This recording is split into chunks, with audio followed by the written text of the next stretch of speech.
Greetings and welcome to Rob Coatsworth's CME Project.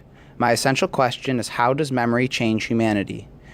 My project entails 2 interviews conducted by me, where I interview my father, Jim Coatsworth, and my Uncle Sam, my dad's best friend from college. The intent of the interviews is to reveal the original memory in which I asked, which is, when and where did you meet your new friend?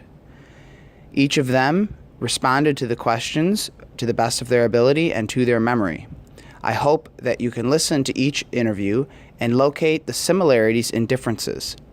Afterwards, I will lead you through a few probing questions to make you think more critically about memory and its importance in our lives. Where did you first meet and how did it happen?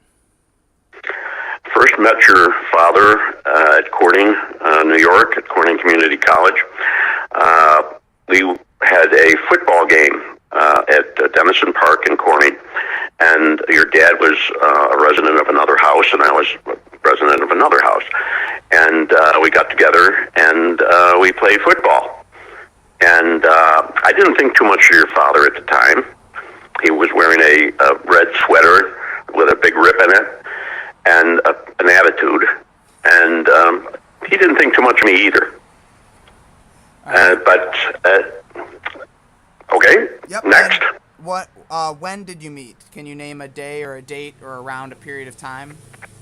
It was in the fall, early winter of 1967. Okay. What was your first impression of your new friend? You already kind of answered, but...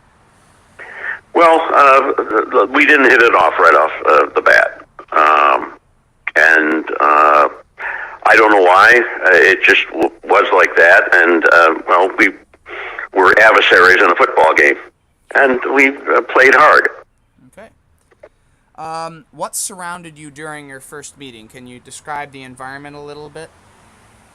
It was a park setting. It was a football field in Denison Park, which is along Denison Parkway in Corning.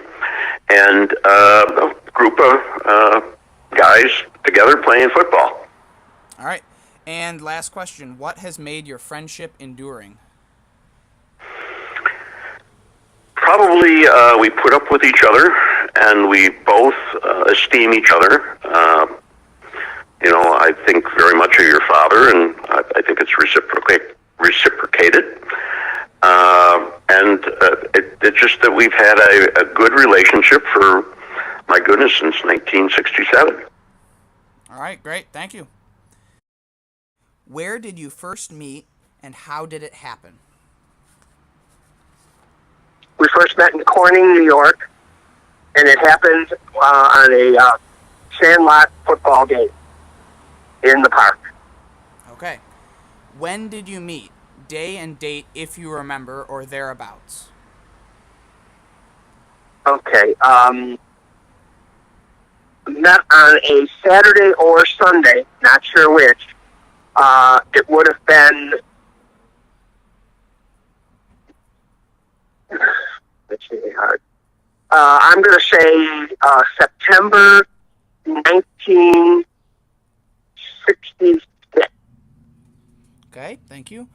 What was your first impression of your new friend? Well, first of all, he wasn't my friend, then he was my opponent, and my first impression was that he dressed funny. Okay. And what surrounded you during your first meeting?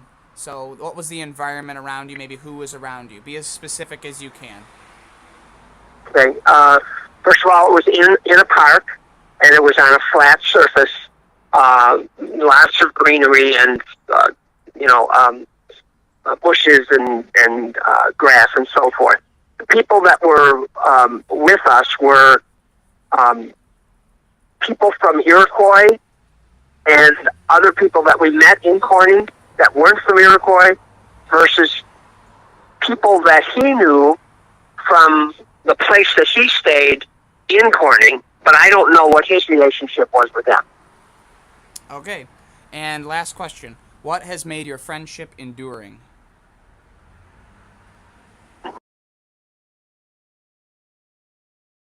I hope you were able to identify some similarities and differences from the two interviews. In closing, I would like to ask a few questions that will help stimulate your thoughts more on how memory changes humanity. First, memory can and does impact our life profoundly. Do we always think about how memory impacts everything we do? Second, memory is remembered differently by different people for various reasons. How does that bias change our memorial history? What do we choose to remember, and how do we remember it? Next, memory can be changed by environmental and physical context too. They are convoluted as time goes on by the world around us and our own physical failings. Why and how do these effects change our lives? And lastly, formal and informal oral history in our lives affects our culture and our personal being, as it keeps our relationships fresh, our memories intact, and shares stories and lessons about the past and the future to preserve and cherish for the enrichment of ourselves and others.